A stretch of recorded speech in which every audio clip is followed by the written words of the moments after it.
গোল হয়ে আসুন সকলে, ঘন হয়ে আসুন সকলে, আমার মিনতি আজ স্থির হয়ে বসুন সকলে। আবার নুরুল দিন একদিন কাল পূর্ণিমায় দিবে ডাক, জাগো বাহে কণ্ঠে সবাই।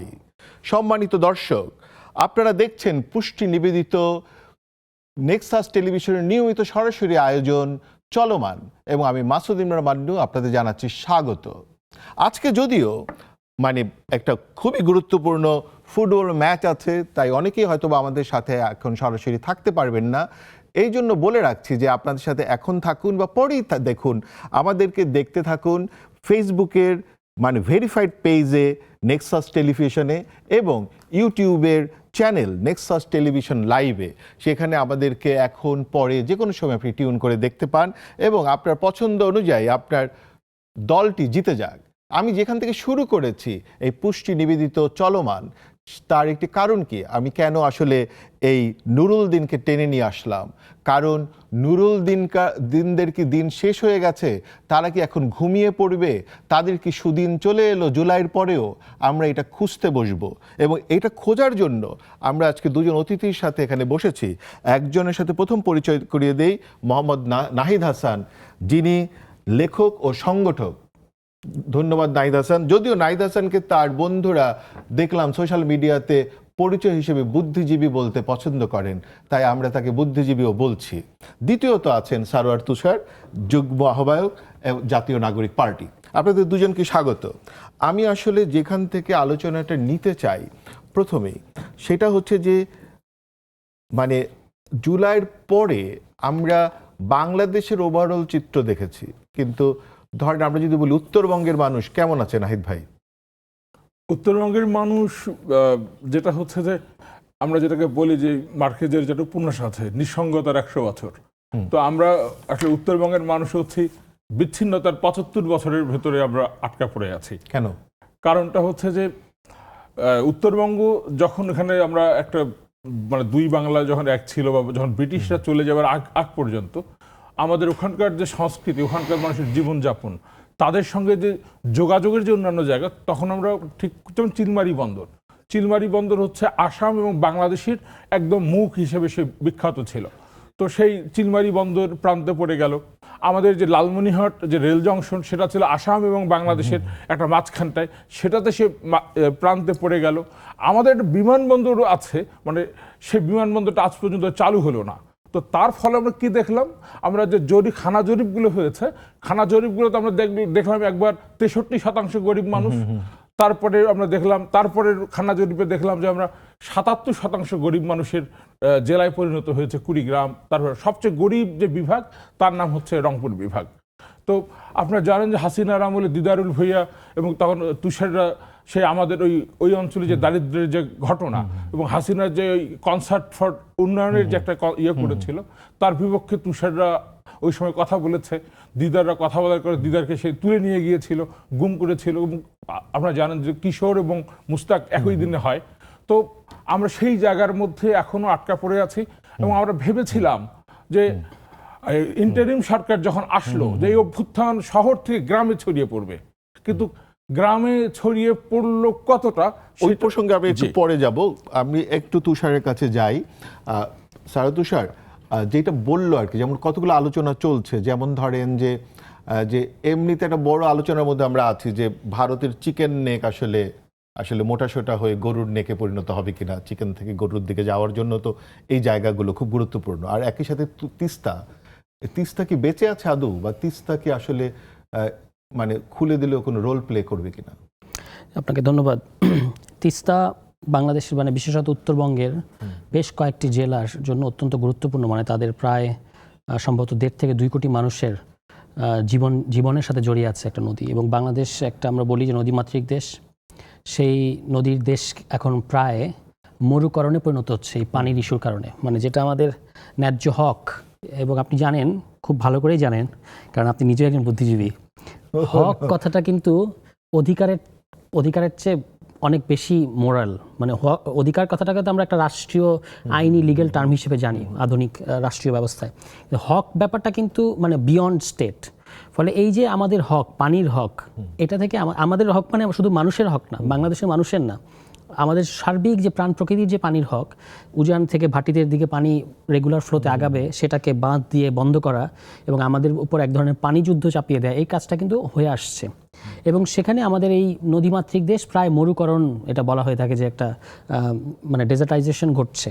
এখন এই বাস্তবতায় আমাদের সরকার, বর্তমান সরকার যারা যখন বর্তমান সরকার না, অন্তর্বর্তী সরকার আমল থেকেই কিংবা তারও আগে থেকে তিস্তা মহাপরিকল্পনার আলোচনাটা আমরা শুনি যে আমাদেরকে আসলে ভারতের উপর নির্ভরশীল থাকা যাবে না, আমাদেরকে একটা বিকল্প ব্যবস্থা করতে হবে। এবং সাম্প্রতিক সময়ে পদ্মা ব্যারাজের যে কথাটা এসেছে একই কারণে এসেছে, অর্থাৎ আমাদের নিজেদেরই একটা খনন করে এবং নদীর প্রশস্ত এটাকে আরেকটু কমিয়ে সরু করে এবং এটার গভীরতা বাড়িয়ে আমাদেরকে পানি সংরক্ষণ করতে হবে। কিন্তু এখানে একটা জিনিস জিজ্ঞেস করি, যেমন ধরেন যে 1997 সনে ইউএন এর একটা চুক্তি ছিল যেটা বাংলাদেশ জয়েন করে নাই, অবাধ পানি প্রবাহ অনুস্বাক্ষর করে না এখন। হ্যাঁ, কিন্তু সেই থেকে অনেকগুলো সরকার গেল, 97 গেল, 2001-এ আরেকটা সরকার আসলো, এতগুলো সরকার আসলো, কিন্তু আমরা এই যে অনেকগুলো বাঁধ বা এইসব, কিন্তু অবাধ পানি প্রবাহের এই চুক্তিটার মধ্যে আমরা যাই না কেন? ভারত যায়নি, এই জন্য কি যাই না? একটা গুরুত্বপূর্ণ প্রশ্ন। এটা আওয়ামী লীগ আমল পর্যন্ত এটা তো বোধগম্য যে ভারতকে যেহেতু আমরা চটাতে চাইতাম না তখন, মানে আওয়ামী লীগ চাইতো না, ফলে তারা কিন্তু 2001 থেকে বিএনপি ক্ষমতায় ছিল। হ্যাঁ, মানে তারা এটা করে নাই। কিন্তু সর্বশেষ ধরেন যারা লম্বা সময় ক্ষমতা থাকলো, 17 বছর বা 15 বছর, তারা এটা করতে পারতো, কিন্তু তারা এটা কেন করেনি সেটা আমরা জানি, বা এর আগে সরকারগুলোও করে নাই। গণ অভ্যুত্থানের পরে এটা আমাদের যেহেতু এখন নিজেদের পায়ে দাঁড়ানোর একটা, আমরা আমাদের কথাটা সারা দুনিয়াকে শোনাচ্ছি যে আমরা কারোর উপর নির্ভরশীল না, বা আমাদের একটা আলাদা আত্মমর্যাদা, আলাদা স্বাতন্ত্র্য সব আছে, সেই জায়গা থেকে এটা হওয়া উচিত ছিল, কিন্তু এখনো হয় নাই। এই অন্তর্বর্তী সরকার হয়তো তার এত কিছু, তার তো ফায়ার ফাইটিং করতে করতেই সময় চলে গেছে। এখন যে নতুন সরকার এসেছে, তারা আমরা দেখতে পাচ্ছি যে পররাষ্ট্রনীতিতে এক ধরনের নিজস্ব কিংবা সক্ষমতার পরিচয় দিতে চাচ্ছে যে আমরা আমাদের স্বার্থটাকে সবার আগে দেখব। ফলে এই যে পানির এই চুক্তির কথা যেটা বললেন, এটার কথা আমি তুলতাম, তাদের এটা উচিত হবে যে এইটার দিকে মানে অগ্রসর হওয়া, কারণ তাহলে কিন্তু আমরা আন্তর্জাতিক কমিউনিটিকে এটার সাথে যুক্ত করতে পারবো। এবং এর পাশাপাশি তিস্তা মহাপরিকল্পনার ব্যাপারে আরেকটা জিনিস খেয়াল রাখতে হবে যে আমরা এটা চীন দিয়ে, ভারতও কিন্তু এটার ব্যাপারে আগ্রহী না তা না, ভারত এটা করে দিতে চায়, কিন্তু আমাদেরকে তো আমাদের স্বার্থ দেখতে হবে। আবার এটাও ঠিক যে আমরা যদি তিস্তা চুনির মানে পানির চুক্তিটা আমরা যদি না করি, তাহলে কিন্তু ভারত যদি পানি আটকাতে থাকে কিংবা পানিকে অন্যদিকে ডাইভার্ট করে, তাহলে কিন্তু এই মানে চীনের সহযোগিতা আমরা এটা করেও কিন্তু খুব একটা লাভ হবে না। ফলে এটাকে এমনভাবে কূটনীতিটা সাজানো দরকার, এটা খুব কঠিন কিন্তু অসম্ভব না, যে আপনি চীন যেহেতু নদী ব্যবস্থাপনায় অত্যন্ত দক্ষ একটা রাষ্ট্র, তার এখান থেকে টেকনিক্যাল সাপোর্ট আমাদেরকে নিতে হবে, এবং ভারতকে পুরোপুরি বৈরী করেও কিন্তু আমরা এটা করতে পারবো না, তাকেও কোনো না কোনো ফর্মেটের সাথে যুক্ত করতে হবে, কারণ পানির ফ্লোটা আলটিমেটলি ভারত থেকেই কিন্তু ছাড়তে হবে। এটা যদি আমরা করতে পারি তাহলে আমাদের আবার একটা জিনিস পানি পাবো আমরা। মানে ওই যেখানে ছিলাম যে চিকেন নেকের প্রশ্নটা, কারণ এটার সাথে উনি যে এয়ারপোর্টের যে প্রশ্নটা তুললেন, ওইখানে আমি একটু ফিরবো আপনার কাছে, কিন্তু তার আগে নাহিদ ভাইয়ের কাছে একটা জিনিস যাই, যেটা তুষার বললেন নাহিদ ভাই, যে হক আদায়ের যে ব্যাপার, একটা হচ্ছে আন্তর্জাতিক পর্যায়ের হক, আরেকটা হচ্ছে জাতীয় পর্যায়ের হক। যদি আমরা একটা ছোট ইস্যু ধরি, যেমন ধরেন আপনাদের এখানে একটি বিশ্ববিদ্যালয় পরিকল্পনা ছিল বা কাজও শুরু করেছিল, কিন্তু এখন বিশ্ববিদ্যালয়টা নিয়ে কি হচ্ছে এখানে? আমাদের এই বিশ্ববিদ্যালয়টার সঙ্গে কয়েকটা বিশ্ববিদ্যালয় বাংলাদেশে ওই সময় কাজ শুরু করে। তো কুড়িগ্রাম যে কৃষি বিশ্ববিদ্যালয়, তো কুড়িগ্রাম কৃষি বিশ্ববিদ্যালয়ের জন্য নালিয়ারদোলা বলে একটা জায়গায়, ওটা ওই আগের সরকার ঠিক করে, এবং একটা জায়গা নির্ধারণ করবার আগে অনেকগুলো, আগের সরকার মানে অন্তর্বর্তী সরকার না, তার আগের যেটা আওয়ামী সরকার, হ্যাঁ, এবং ওইটা করবার কারণে, অর্থাৎ করতে গিয়ে কিন্তু অনেকগুলো স্টেপ পার হতে হয়। তো ওইটা অনেকগুলো পর্ব অতিক্রমের পরে ওই নালিয়ারদোলা বলে যে একটা জায়গা আছে, সেটা ঠিক করা হয়েছে।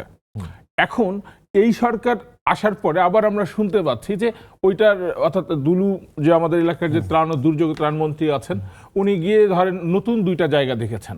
তো নতুন 2টা জায়গার একটা তো খাস জমি নাই, একটা তার বাড়ির কাছের একটা জায়গা কুড়িগ্রামে, জি, সেখানে কোনো খাস জমি নেই, একটা এলজিইডি একটা পার্ক আছে 6 একরের, ওইটা ছাড়া পুরোটাই মানুষের জমি খায় এবং আবাদি জমি।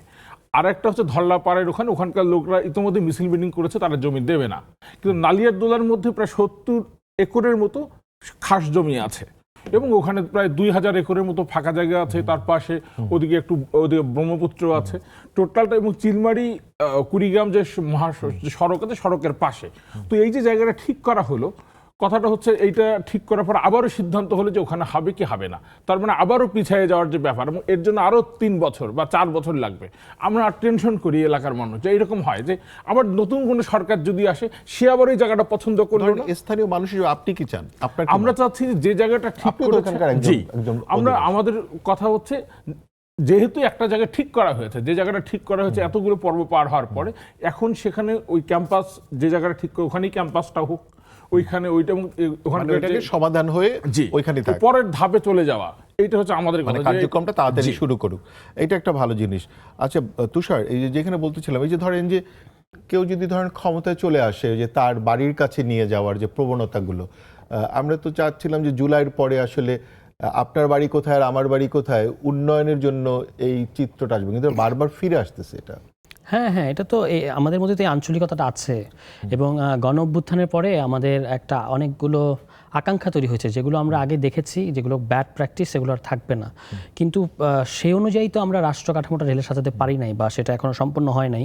এবং আমাদের যে কালচার, পলিটিক্স কিংবা পলিটিক্যাল কালচার, এগুলো যে খুব বেশি বদলেছে সেটা বলা যাবে না। কিছু কিছু পরিবর্তন অবশ্যই আছে, কিন্তু ওভারঅল এই পরিবর্তনটা না থাকার কারণে আপনার ওই আঞ্চলিকতাটা কিন্তু রয়ে গেছে। যেমন ধরুন, এই সরকারের স্বাস্থ্যমন্ত্রী হয়েছেন, হয়েই তিনি প্রথমে ঘোষণা দিয়েছেন তিনি তার জেলায় একটা মেডিকেল কলেজ করবেন। তো এটা সবারই এরকম আছে, সব মন্ত্রী এমপিরা চায় তার জেলায় একটা করে ইউনিভার্সিটি হবে, তার জেলায় একটা করে।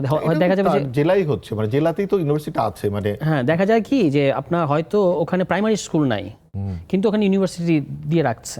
এখন এই ক্ষেত্রে আমাদের কোনো আসলে আপনি নিজে শিক্ষক এবং খুব ভালো করে জানেন যে আমাদের কোনো ন্যাশনাল পলিসি নাই, কোহেরেন্ট কোনো পলিসি নাই। পৃথিবীর যে কোনো দেশ যখন গণতান্ত্রিক হয়, যখন সমৃদ্ধশালী হয়, তখন কিন্তু সরকারের বদল ঘটলেও পলিসির একটা কনসিস্টেন্সি থাকে। সেই পলিসির কনসিস্টেন্সি আমরা আমাদের দেশে নাই। এখন আমাদের এটাই স্ট্রাগল এখনকার, কিংবা বলতে পারেন যে এত একটা লম্বা সেট আপ ভেঙে পড়েছে গণ অভ্যুত্থানের পরে, নতুন করে আমরা তো আবার সেটাকে গড়ে তোলার চেষ্টা করছি।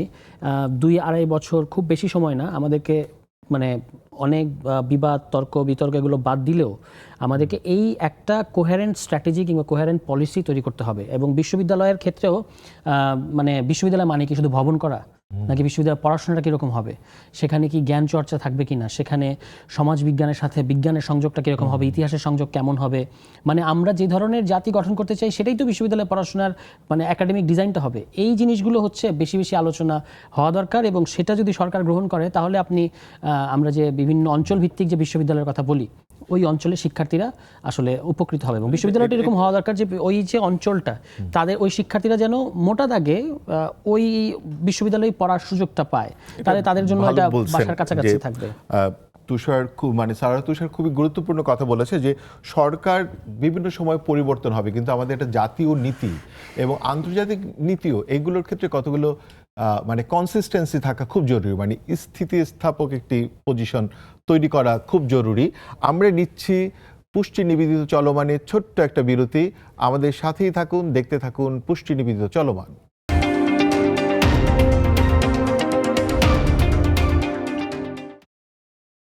ফিরে এলাম আবার পুষ্টি নিবেদিত চলমানে।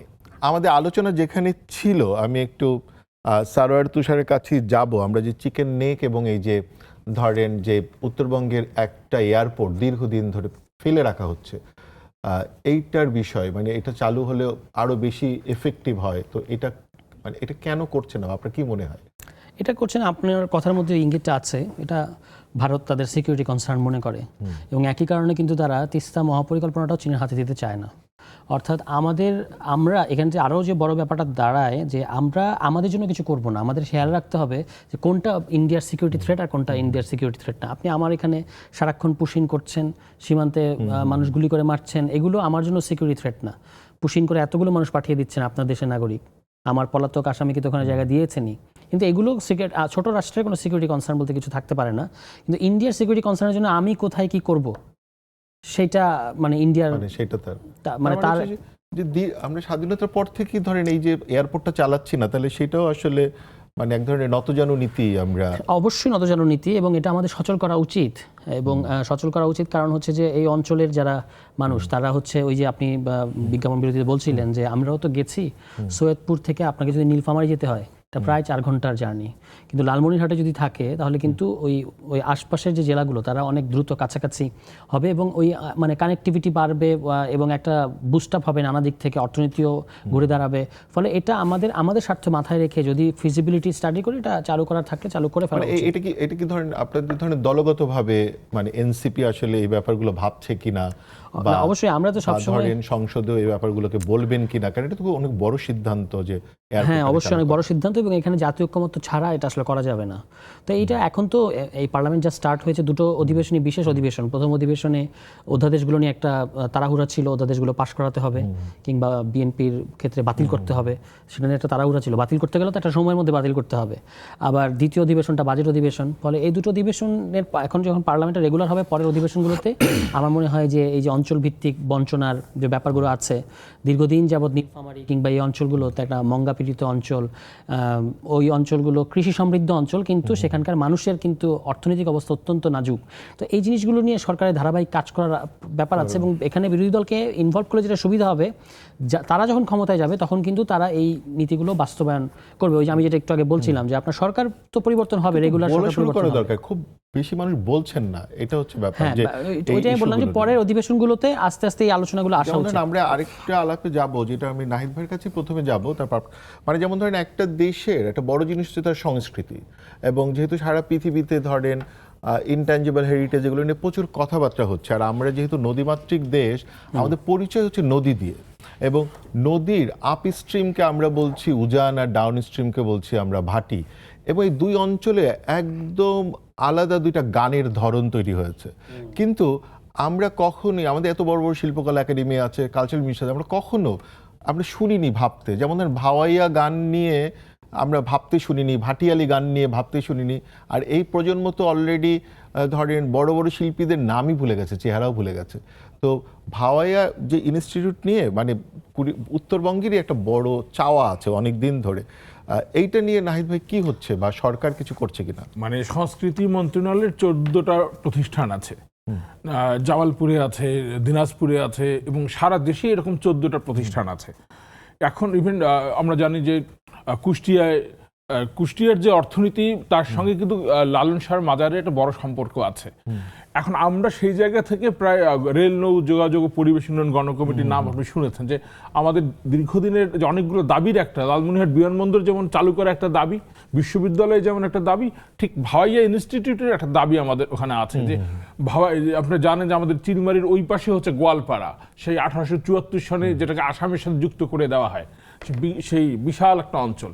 তো গোয়ালপাড়ার ওটা ভাওয়াইয়া, তার পুরো রংপুর বেল্ট, এইটা হল ভাওয়াইয়ার যে অঞ্চলটা। তো এই ভাওয়াইয়ার তার জন্য গবেষণা, তার শিল্পীদের, অর্থাৎ একটা ইনস্টিটিউট হলে যে ঘটনাটা ঘটে ওইটা নিয়ে একটা গবেষণার কাজ হয়, ওইটাকে কেন্দ্র করে আরো অনেক ইভেন এখন ভাওয়াইয়া, আপনি আমাদের এলাকার যে ভাষাটা, আমরা কিন্তু অ্যাকচুয়ালি বাঙালি না, আমরা হচ্ছে মূলত ধরেন কোচ মেচ যে জনগোষ্ঠী, গুরুত্বপূর্ণ কথা বলেছেন। জি, তো আমাদের ভাষা আছে, আমাদের ভাষাটা এখন শুধুমাত্র টিকে আছে ভাওয়াইয়া গানের উপর, ভাওয়াইয়ার মধ্যে। ভাওয়াইয়া শুনলেই কেবল বুঝবেন যে ও এইটা তাহলে ওই অঞ্চল, অঙ্কুর অঞ্চলের ভাষা, ঠিক আছে, অঙ্কুর এবং অর্থাৎ আপনারা বাঙালিরা, আপনারা যেমন বাঙালি হচ্ছে প্রায় যতগুলো ধরেন আছে সবাইকে নিয়ে, আমরা শেখ মুজিবের বিরোধিতা করি, কিন্তু শেখ মুজিবের ওইটা আমরা পছন্দ করি যে সবাই বাঙালি হয়ে যা, তো আমরা সবাই বাঙালি হচ্ছি। তো ওই রকম কিন্তু আমরা ঠিক একদম গাইবান্ধা থেকে শুরু করে টোটাল হিমালয়ের গোড়া পর্যন্ত টোটালটাই কিন্তু আমরা একই ভাষাভাষীর মানুষ। তো আমাদের ওই এলাকার জন্য যে প্রতিষ্ঠান, আমরা বলছি যে একটা ভাওয়াইয়া ইনস্টিটিউট যে জরুরি, এই কথাটা ইন্টারিম সরকারের সময় আমি কয়েক শিল্পকলার যে অর্থাৎ সংস্কৃতি উপদেষ্টা যিনি ছিলেন তাকে বলেছি। তো আরও কয়েকটা অর্থাৎ এর সঙ্গে কথাটা যুক্ত করতে হয়েছে। তো এইটা আমাদের একটা দাবি ছিল। তো অভ্যুত্থানের পরে আসলে কি হয়, অভ্যুত্থানের প্রধান যে কাজটা সেটা আসলে জনগণকে ভেতর থেকে জাগিয়ে দেয়। ভেতর থেকে জাগলে কি করে মানুষ, তখন যে কাজটা আগে আপনি 10 টাকা দিয়ে করতেন স্বাভাবিক সময়ে, সেটা দেখবেন যে 1 টাকায় মানুষ করতে পারে। অর্থাৎ অক্টোবর বিপ্লবের পরে আপনি দেখবেন যে 30-এর যে মহামন্দা হলো, সেই মহামন্দায় অন্যান্য দেশের যে প্রবৃদ্ধি, অর্থাৎ আমেরিকার প্রবৃদ্ধি নেমে আসছে শতকরা 30-এ নেমে আসছিল। ঠিক সেই জায়গায় সেই সময় রাশিয়ার প্রবৃদ্ধি ছিল 501 ভাগ। কেন? মানুষ তখন জানে এই রাষ্ট্রটা আমার, এই রাষ্ট্রটা আমাকে গড়তে হবে। তো এই জায়গা থেকে তো আমি সংস্কৃতি ওই সময় কলামও লিখেছি বেশ কয়েকটা, এবং ওখানকার উপদেষ্টাকে বলেছিলাম যে আপনার এখানে 1 টাকা খরচ হবে না, যে টাউন হল চত্বরগুলো আছে, যে আপনি শুধু ওখানকার ইউনোকে বলে দিবেন যে ওই এলাকার যারা ধনাঢ্য ব্যক্তি আছে এখানে 10টা ঘর তোলা হবে, আপনারা এখানে আপনাদের সহযোগিতা দেন, এবং আমরা বড় একটা পাথর ফলক কারমাইকেল কলেজে গেলে দেখতে পাবেন যে এখনো চিলমারির একজন জমিদারের দান ওখানে লেখা আছে। তো পাথর ফলকে আপনারা কে কয় টাকা দিয়েছেন এটা লেখা থাকবে। তখন আমি আমার মতো গরিব মানুষের 50,000 টাকা দিব, কারণ আমার নামটা পাথর ফলকে থাকুক, আমার সন্তান যুগের পর যুগ তারা দেখবে যে আমার দাদা বা আমাদের পূর্বপুরুষটা এই টাকাটা দিয়েছিল এই জায়গায়। একদম পরিষ্কার যেটা হচ্ছে নাহিদ ভাই মানে যেটা বলছে তুষার, সেটা হচ্ছে যে আসলে দুইটা বিষয় উনি তুলছেন। একটা হচ্ছে যে আমাদের দেশের যে মানে বিবিধতা, মানে আমরা যদি ইংরেজি শব্দটা দিয়ে ভালো বলা যায় মানে হেটারোজেনিটি, মানুষের যে এই কালচারাল হেটারোজেনিটিকে যেমন আমরা বহুদিন নোটিস করাই না, যেটা হচ্ছে জাতীয়তাবাদী রাজনীতির ভিতর থেকে সবচেয়ে একটা হোমোজেনিটি তৈরি করা হয়, মানে হোমোজেনিটি বাংলা বললে মানে একমুখিতা তৈরি করা হয়। কথার সাথে যুক্ত করে আপনার কথা আরেকটা জিনিস, হ্যাঁ। ভাওয়াই নদীর যে স্রোত তার সাথে দুইটা গান সাধু না, ভাওয়াই এবং ভাটিয়ালি না, আমরা যে বলি সারি গান বলি আছে, হ্যাঁ সেগুলো তো আছে, জারি শাড়ি সেগুলো তো আছে, কয়েকটা ধরনের গানের ধারা তৈরি। ভাওয়াইয়া বললে তবে না, ভাওয়াইয়ার ভিতরে চটকা আছে, এ আছে, তো সেই মজাগুলো তো আছেই, মানে সেটা তো আসলে এখনকার প্রজন্মকে জানতে হবে, আর একটা সাংস্কৃতিক লড়াই জরুরি আমাদের। তো মানে যেমন ধরেন আরেকটা নাহিদ ভাইয়ের কথা দিয়ে আরেকটা জিনিস আমি বুঝতে পারি, সেটা হচ্ছে যে পুরো বাংলাদেশটাকে ঢাকা কেন্দ্রিক করে ফেলানো হয়েছে এবং মনে হয় ঢাকাই সব কিছু নির্ধারণ করবে, কিন্তু আমাদের যে বিবিধ যে চরিত্র এটা তো আসলে নাই হয়ে যাচ্ছে। এইটা নিয়ে কি রাজনৈতিকভাবে আপনারা কি ভাবছেন? না, অবশ্যই এটা একটা দীর্ঘমেয়াদী রাজনৈতিক জনগোষ্ঠী গঠনের সাথে সম্পর্কিত একটা প্রশ্ন, এবং এটা না বুঝলে আমাদের যে আমরা দিনকে দিন আমাদের যে একটা ক্ষয় হচ্ছে এটা আটকানো কঠিন হবে। আমরা মনে করি যে সবকিছু ঢাকা কেন্দ্রিকতা একটা তো প্রবলেমই, আবার ঢাকায়ও কালচার বলতে আমরা যেটা বুঝি, যেমন দেখবেন যে বর্তমান সরকারের যিনি দায়িত্ব নেওয়ার পরেই আপনি এর থেকে আপনি বুঝবেন এটা কিন্তু ওনাকে শুধু দোষ দিয়ে হবে না, কারণ এটাই হচ্ছে মূলধারার আন্ডারস্ট্যান্ডিং যে সংস্কৃতি মানে হচ্ছে গান বাজনা। তো উনি বললেন যে আমাদের সোনু নিগম লাগবে, ঠিক আছে, শুরুতেই কিন্তু এই কথা বললেন আমরা সোনু নিগম বানাবো, বাট আসলে কি, আসলে হচ্ছে একটা জনগোষ্ঠী সে যদি তার নিজের ইতিহাস নিজের কালচারকে না বুঝে সে তো একটা শক্তিশালী সুসংগত জনগোষ্ঠী হতে পারবে না। ব্যাপারটা as simple as it is. এ কারণে আপনার আমাদের এই ছোট ভূখণ্ডের এত এত এক্সপেরিমেন্ট, এত এত বৈচিত্র্য আমাদের মানে স্থানীয় কালচারগুলোর, এগুলোকে পেট্রোনাইজ করার কিংবা এগুলোকে বিকশিত করার কোনো মাধ্যম কিন্তু নাই। ফলে যেটা হয় যে ওই ঢাকা থেকে আপনার কালচারাল ইঞ্জিনিয়ারিং করতে হয়, যে ঢাকার আরবান এলিটরাই সমস্ত কিছু বোঝে না। আসলে কিন্তু একটা অমোচনীয় গ্যাপ আছে যেটা আপনি ওই অঞ্চলের মানুষ না হলে বুঝতে পারবেন না, ঢাকা থেকে আপনি তাকে এটা বোঝাতে পারবেন না। ফলে সেটা যেটা দরকার, আপনি তো এই ভাওয়াইয়া ইনস্টিটিউট নিয়ে কথা বলছেন, আমার কাছে মনে হয় যে এটা তো জরুরি বটেই, আরও আমাদের যে বিভিন্ন অঞ্চলের বিভিন্ন ধরনের কালচার এটা যদি আপনি সংরক্ষণ করতে চান, এটাকে যদি আপনি রাষ্ট্রীয় যৌথ সংস্কৃতির মধ্যে মানে অন্তর্ভুক্ত করতে চান, তাহলে এই অঞ্চল ভিত্তিক কালচারাল বিভিন্ন ইনস্টিটিউট আমাদের গড়তে হবে, যার সাথে আবার কেন্দ্রীয় যে শিল্পকলা বা অন্য কালচার ইনস্টিটিউট তার একটা যোগাযোগ থাকবে, এবং তারই আসলে উচিত উদ্যোগ নিয়ে সংস্কৃতি মন্ত্রণালয়ের অধীনে এই যে বিভিন্ন অঞ্চল আমাদের এক অঞ্চলের সাথে কিন্তু আরেক অঞ্চলে কালচারাল ওরিয়েন্টেশনের খুব একটা মিল নাই, কিন্তু সবটা মিলেই কিন্তু বাংলাদেশ একটা বহু জাতিক বাংলাদেশ বা বহু সাংস্কৃতিক বাংলাদেশ হয়ে উঠবে। তো সেটা যদি আপনি করতে চান তাহলে আপনাকে মানে এই জিনিসগুলোতে লম্বা এগেইন ওই কথাটা আসে যে দীর্ঘমেয়াদী পরিকল্পনা আমাদের আসলে যারা সংস্কৃতি মন্ত্রণালয়ে কাজ করছেন বা আমাদের যে তার অধীনে যত অধিদপ্তর আছে সেইখানে যারা কাজ করছেন তাদের আসলে বুঝতে হবে যে বাংলাদেশটা আসলে বহুত্বের দেশ, বহু সংস্কৃতির দেশ, এবং সাংস্কৃতিক লড়াইটাও তৈরি করতে হবে। যে আমাদের একটা জেলার যে জনসংখ্যা ধরেন গড়ে 25 লক্ষ, তো ইউরোপের অনেক দেশের জনসংখ্যা আমাদের জেলার চাইতে অনেক কম। তো ধরেন পোল্যান্ড যারা আছে ওদের জনসংখ্যা তো কুড়িগ্রাম জেলার চাইতেও দেখবেন কম, বা রংপুর বিভাগের চেয়ে অনেক কম। তো এইটা যে একটা রাষ্ট্রের সমান তার যে তাগদের প্রশ্ন, রাষ্ট্র হিসেবে তো বাংলাদেশ পৃথিবীর 8ম বৃহত্তম রাষ্ট্র, তো আপনি এই রকমের কলিজা লাগবে যে তাহলে ওইটার একটা ব্যাপার আছে যে আমরা ধরেন ওখানে একটা বইমেলা করি। আমরা এই আলাপটাতে ফিরবো নাহিদ ভাই, আমরা একটা ছোট্ট বিরতি নিব, আমরা নিচ্ছি ছোট্ট একটা বিরতি, দেখতে থাকুন পুষ্টি নিবেদিত চলমান।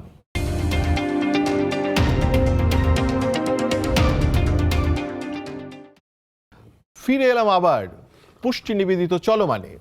আমরা এখন একটু ভিন্ন প্রসঙ্গে যাব, কারণ আমাদের এখানে আজকে যে দুজন গেস্ট তাদের বন্ধুরা এদেরকে খুব ভালো করে চেনেন, তাদের অনেক একই রকম বন্ধু, কারণ সেই জুলাই আন্দোলনের অনেক অনেক আগে থেকে তারা একসাথে কাজ করছেন, সারোয়ার তুষার, মোহাম্মদ নাহিদ হাসান। তো তাদের একটা খুনসুটি আছে, আমি খুনসুটি শব্দটাই ব্যবহার করি, সোশ্যাল মিডিয়াতে বেশ কিছু খুনসুটি গেল কিছুদিনের মধ্যে, যেই কারণে ওনারা মনে করেন যে আমি ওনাদেরকে ওই কারণে টেনে নিয়ে আসছি, খানিকটা ওই কারণেও আমি স্বীকার করে নিলাম। আচ্ছা নাহিদ ভাই, আপনি মানে তুষার কতগুলো প্রশ্ন উত্থাপন করেছে আপনার ক্ষেত্রে, আমরা একটু ওই প্রশ্নগুলোর উত্তর চাই আপনার কাছে। আপনি নিজে বলেননি, যেমন ধরেন একটা হচ্ছে আপনি একটা কৃষক সমাবেশ করেছেন, কৃষক সমাবেশ, তার টাকা পয়সার বিষয়, এরকম কতগুলো আপনার সোশ্যাল মিডিয়াতে আপনি বড় করে কৃষক সমাজের ছবিও রেখে দিয়েছেন। তো এইটা নিয়ে আপনার উত্তর কি? মানে যেমন ধরেন আমি কি প্রশ্নগুলো বলবো, যেমন ধরেন যে আপনার ক্ষেত্রে বলা হচ্ছে যে আপনি হচ্ছে মানে রেল উপদেষ্টা হবার ইচ্ছা প্রকাশ করেছেন, তারপরে আপনি মানে জুলাইয়ের পরে অনেক সরকারি দপ্তরে ঘোরাঘুরি করেছেন টাকা পয়সার জন্য, এবং জুলাই মানে কৃষক সমাবেশ করবেন এটা নিয়ে, এবং এখানে যে কৃষক সমাবেশ যেই অনুযায়ী মানুষ হওয়ার কথা ওই পরিমাণ মানুষ আসেনি। তারপরে কৃষকদেরকে আপনি মানে উদম মানে রোদের মধ্যে বসিয়ে রেখেছেন, কিন্তু আপনারা সব নেতারা হচ্ছে সামিয়ানা টানানো মঞ্চে বসেছেন, এইরকম ধরনের ধরেন অনেক বিভাজনও তৈরি করেছেন। এগুলো নিয়ে আপনার বক্তব্য কি? আমি একবারে সব প্রশ্ন করে দিলাম। ধন্যবাদ আপনাকে।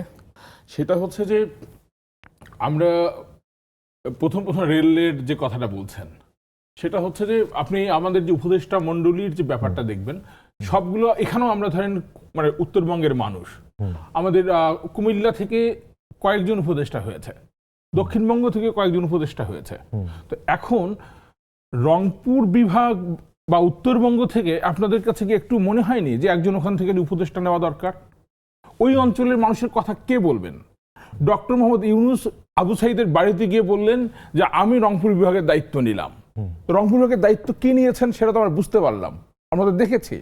তো এখন রেল নিয়ে আপনি ধরেন আপনি এই যে অভ্যুত্থানটা হলো, অভ্যুত্থানের এরকম কি মনে হয়নি যে ধরেন 2 আগস্ট আনু মোহাম্মদের যে নেতৃত্বে যে দ্রোহযাত্রা হলো, তো এখানে ধরেন আনু মোহাম্মদ দেশের জাতীয় সম্পদের যে প্রশ্ন, সে আনু মোহাম্মদকে এখানে যদি একটা অর্থনীতির দায়িত্বটা আপনি তার হাতে দিতেন, আপনাদের রেল নিয়ে বা জ্বালানি সম্পদ নিয়ে কল্লোল মুস্তফা কথা বলে, তাকে আপনি একটা দায়িত্ব দেওয়ার কথা, এইটার মাথায় তো থাকতো। অর্থাৎ এইটা যদি আপনি সবার করতে চাইতেন, অর্থাৎ অভ্যুত্থানের সময় যে মানুষগুলোকে আমরা দেখেছি, সলিমুল্লাহ খান, তাকে কি আপনি শিক্ষার দায়িত্ব দেবার দায়িত্ব কাজ মনে করেন না? যে এই লোকটাকে শিক্ষার দায়িত্বটা দেই, দেখি রাষ্ট্রটা কোন জায়গায় ওনারা নিয়ে যান, এত বছর ধরে কথা বলেছেন। কিন্তু না, আমরা আর মামুরা এই যে ব্যাপারটা আপনারা তৈরি করলেন, এইটার মধ্য দিয়ে ওই অঞ্চলের মানুষ, আক্তারের নামেও তো হয়েছে, শুধু আমার নামেই শুধু পোস্ট, অনেকে ফেসবুকের যে পোস্টার শুধু আমার নামেই করেছে রেল চাইছে তা না, আক্তারের নামও তো চেয়েছে। তো আপনার আক্তারকেও দেন, সেটাও তো আপনারা কেউ করেননি। যেমন বলতে হয় রংপুর অঞ্চলে একটা লোক কথা বলবার আছে, তো আক্তার এখন, এবং রেল নিয়ে আমার ধরেন 15 বছর ধরে আমরা আন্দোলন সংগ্রাম করেছি। তো আমরা আন্দোলন সংগ্রামটা কেন করেছি? যে আমরা চাই যে এই রকমের রেল হোক, যে আমার বগুড়া থেকে সিরাজগঞ্জ যেতে আমার প্রায় 200 কিলোমিটার ঘুরে যেতে হয়, তো ওইখানে আমার একটা রেল লাইন দরকার। এবং আমরা রেলের জন্য ধরেন এই যে ভাসানী সেতু হলো আমাদের তিস্তা নদীর উপর, এইটা তখনও হয়নি, তখন নকশার কাজ চলছে।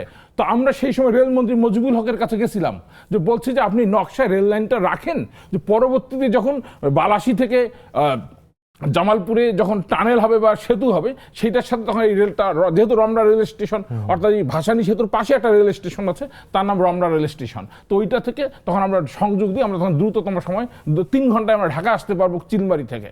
তো এখন তখন আমাদের রেলমন্ত্রী কি বললো, যে এখন এই সেতুটার খরচ হচ্ছে 700 কোটি টাকা সেই সময় ছিল, তো বলছে যে এইটা যোগ করলে তো আরো 300 কোটি টাকা বাড়বে।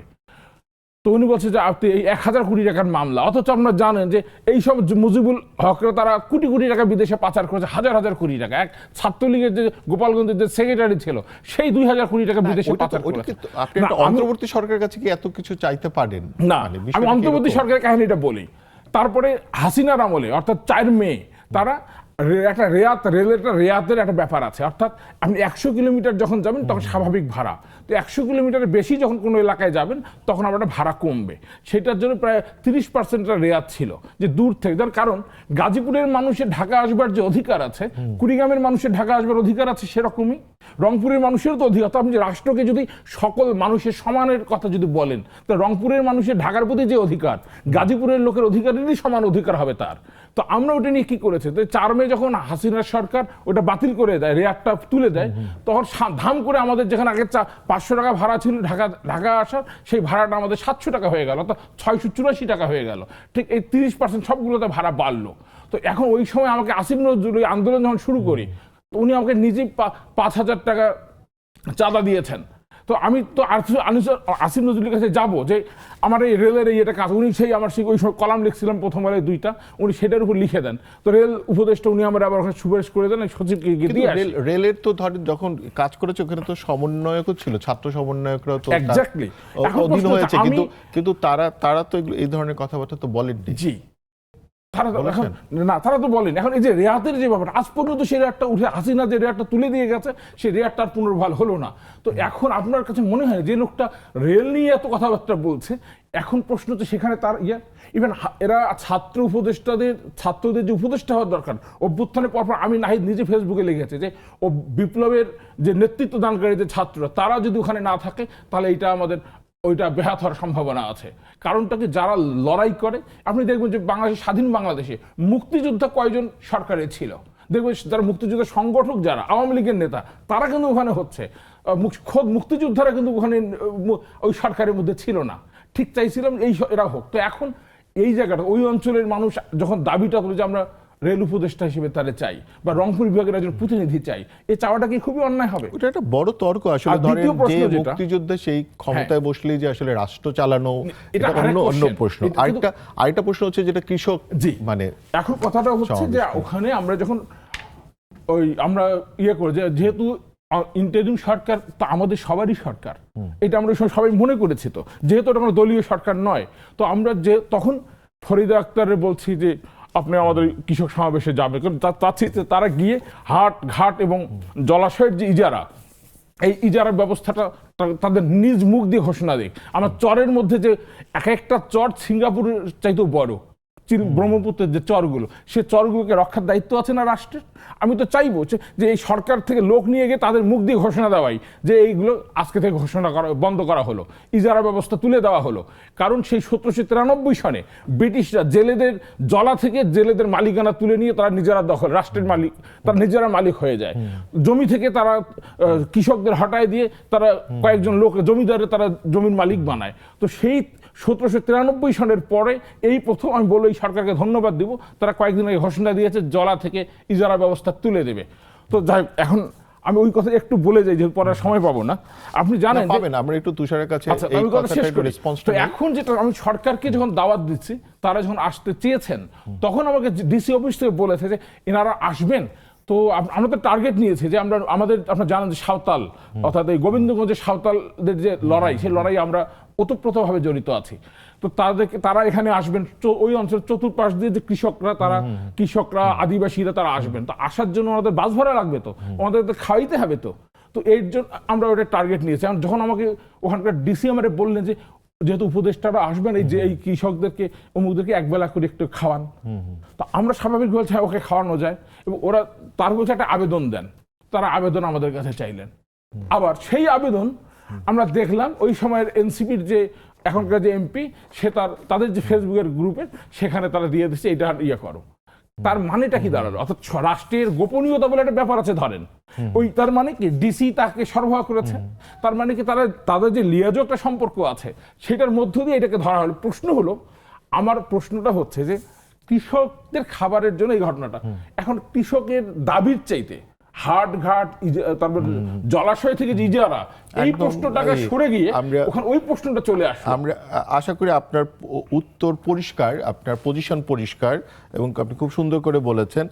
তুষারের যদি এই বিষয়ে যদি কিছু বলার থাকে আমরা আপনার কাছে আসবো, কিন্তু আমরা একটা ছোট্ট বিরতি নিব, কারণ এই মানে এই সেগমেন্টে নাহিদ ভাই আসলে টোটালটা বললেন। তো আমরা একটা নিচ্ছি ছোট্ট বিরতি, আমরা ফিরে আসব কিছুক্ষণের মধ্যেই। দেখতে থাকুন পুষ্টি নিবেদিত চলমান।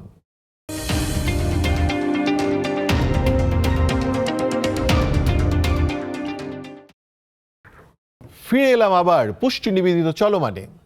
আমাদের আলোচনা যেখানে ছিল তার সাথে আরেকটা আলোচনা যুক্ত করতে চাই, তা হলো ককটেলবাজির রাজনীতি, বা ধরেন এই ককটেলবাজির রাজনীতি যে নতুন, বা জ্বালাও পোড়ার রাজনীতি যে নতুন তা না, বহুদিনের। কিন্তু রাজনীতিকে এভাবে এগোবে কিনা, মানুষ এইভাবে আক্রান্ত হবে কিনা এবং নিরাপত্তাহীন হবে কিনা, মানে সারা তুষার আপনি কি বলবেন? কারণ আপনার দলের লোকরাই ঠিক গতকাল এরকম একটি ভয়াবহ ঘটনার সম্মুখীন হয়েছে।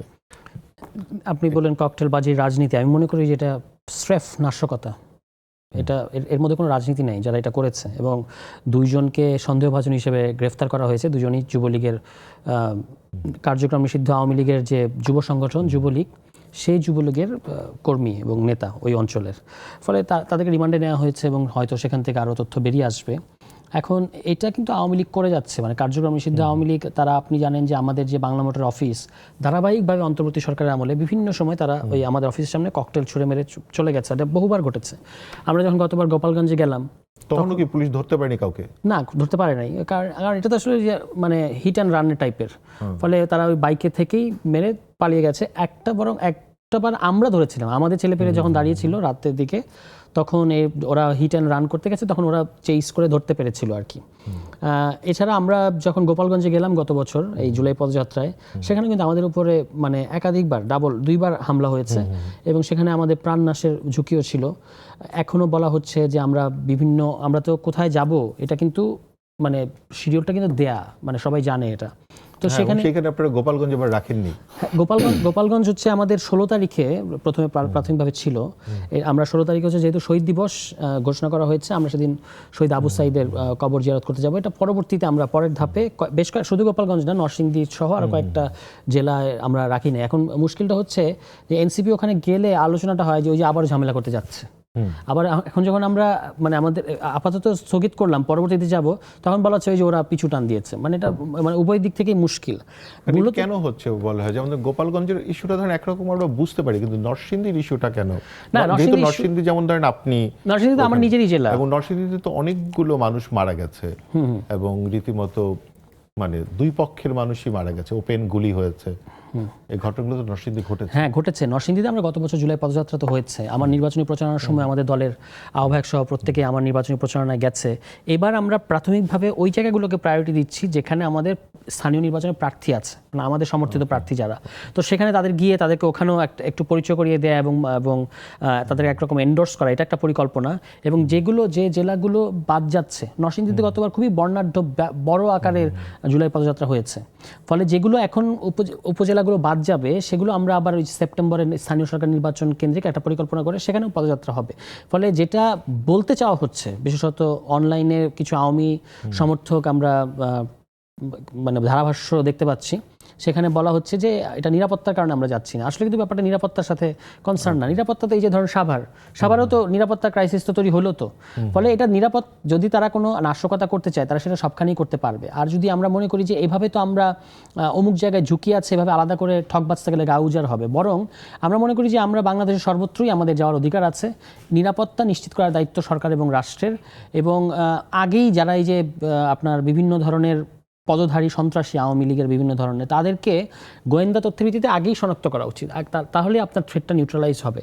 এবং আমরা তো আমাদের রাজনৈতিক কর্মসূচি করব, কিন্তু যেটা দুর্ভাগ্যজনক, গতকালকে যখন এই খবরটা আসলো সোশ্যাল মিডিয়া, আমরা দেখলাম যে নিজেদেরকে অত্যন্ত প্রগতিশীল এবং সুশীল দাবি করেন তারা বলল যে এটা নাটক, এটা এনসিপি নিজেই করেছে। এই যে ধরুন ভিকটিম ব্লেমিং, একেবারে পিওর কেস ভিকটিম ব্লেমিং এর, এটা তারা করেছে। তারা কিন্তু আজকে দুঃখ প্রকাশ করেনি। আজকে যখন দেখা গেল এখানে যুবলীগ জড়িত, সম্ভবত আরও কয়েকজনের নাম আমরা পরবর্তীতে পাবো, পুলিশ হয়তো ধরবে তাদেরকে। কিন্তু যারা গতকালকে এই কথাটা বললো, আমাদেরকে গোপালগঞ্জের ক্ষেত্রেও আমাদেরকে বলা হয়েছে, ওখানে আমরা আক্রান্ত হয়েছি, আমাদের উপরে দোষ চাপানোর চেষ্টা করা হয়েছে। অথচ আমরা তো গোয়েন্দা তথ্যের ভিত্তিতে সেখানে গেছি। আসলে আমাদের এখানে ওই সংস্কৃতিটা নাই সম্ভবত। কারণ হচ্ছে যে নাহিদ ভাইয়ের কাছে এখানে যাবো, সেটা হচ্ছে যেমন ধরেন এইখানে যারা বলছে এই যে নাটক হচ্ছে বা ধরা পড়ছে, তারপরেও ধরেন মানে একটা দুঃখ প্রকাশ করতে হয়, এটা একটা সংস্কৃতি থাকা উচিত।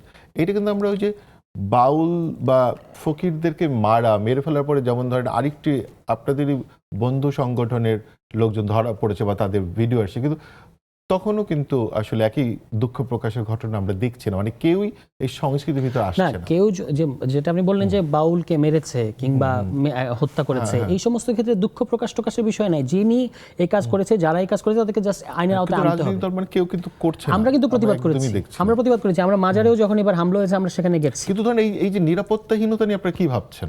আইন শৃঙ্খলা পরিস্থিতি হচ্ছে একটা আলোচনার বিষয়। এখন কথার আগে গুলি চলছে এবং সেখানে একজন অত্যন্ত আয়রন ম্যান টাইপের স্বরাষ্ট্রমন্ত্রী আছেন।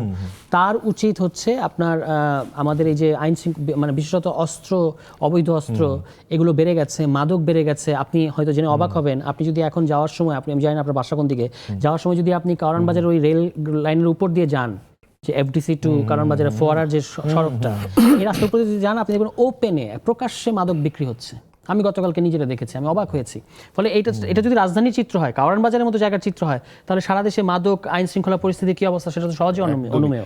তো মানে নাহিদ ভাই, এই যে যেমন ধরেন আমাদের এত একটা মানে অনেক ভোট নিয়ে একটি সরকার এলো এবং সেইখানে এরকম একজন মানুষ স্বরাষ্ট্রমন্ত্রী, বা তাকে আমরা যথেষ্ট যে ও যেটা বললো তুষার যে আয়রন ম্যান, তারপর ধরেন যে এই যে ঘটনাগুলো ঘটছে আপনি সকল কিছু মিলায় কি দেখছেন? মানে আমাদের একদম শেষে চলে আসছে অনুষ্ঠানে। আমি এখানে বলবো যে প্রথমত হচ্ছে যে আজ যে ঘটনাটা ঘটেছে আর কি, যে ককটেল বিস্ফোরণ, এটার মানে কোনো ধরনের যুক্তিতর্ক ছাড়া এটা নিন্দা জানাই। কিন্তু এইরকমের নিন্দা জানাবেন নাকি বিচারও চাই? অবশ্যই বিচার চাই এবং তদন্ত চাই। মানে কারণটা হচ্ছে যে তদন্ত চাওয়ার অনেকগুলো কারণ আছে। যে আপনি দেখবেন যে কয়েকদিন আগে যে জঙ্গি আতাউল্লাহ শাহ একজনকে ধরা হয়েছে, তো 6 জনকে, সে ধরেন এনসিপির একজন ওখানকার নেতা এবং সে তার নিজের পোস্টে লিখে দিয়েছে। তো এই আতাউল্লাহ 10 মে এটা লিখেছে। তারপরে এরকম ধরেন আমি হাসনাত আবদুল্লাহকে জানি, যে সে বলছে যে আপনি দেখছেন তার ভিডিও সচিবালয়ের ওখানে যে মব নিয়ে যে ব্যাপারটা ঘটেছে। তো এখন হচ্ছে যে আমরা তার উত্তরাধিকার, আমরা দেখি যে বর্তমান স্বরাষ্ট্রমন্ত্রী তিনি তার এদেরই উত্তরাধিকার এটা ঘটনা।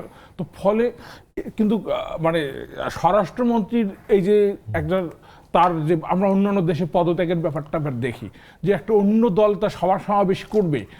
আমি খুবই মানে কথা আমার সকল এইভাবে বলি যে হাসিনার লোকরা কিন্তু 21শে আগস্টের উদাহরণ দিত, যে তারা যে এত বারবার মানুষের উপর তার হত্যা করতো, মানুষকে গুম করতো, আয়নাঘর করতো, তার পেছনে তাদের যুক্তি দিল 21শে আগস্ট।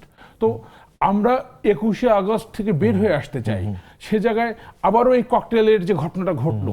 তো এখন অন্যরা যে প্রোগ্রাম করবে, অন্য সংগঠন, কোনো মতামত আছে কিনা রাষ্ট্রের প্রতি যে আরো মানে মানে আইন শৃঙ্খলা, যেটা তুষারও বললো যে মাদক বেড়ে গেছে, এই ধরনের জিনিস বেড়ে গেছে, তার মানে কি মানে এখানে অনেক বেশি মানে আইন শৃঙ্খলাগুলো আরো আপনি দেখুন যে সংসদে তো আলোচনা হয়েছে, ছোট করে সেদিন সংসদেই আলোচনাটা হয়েছে যে আগে বধি ছিল না, ওই এলাকা দিয়েই ঢুকছে। তো ওনাদের সংসদ সদস্যই একজন এই কথা তুলেছেন যে এখন বধি নাই, তো ওই এলাকা দিয়ে এখন মাদক ঢুকছে, মানে আমাদের স্বরাষ্ট্রমন্ত্রী এলাকা দিয়ে। বধি নাই কিন্তু বড়ি আছে, হ্যাঁ এইরকম বলছেন ওরা।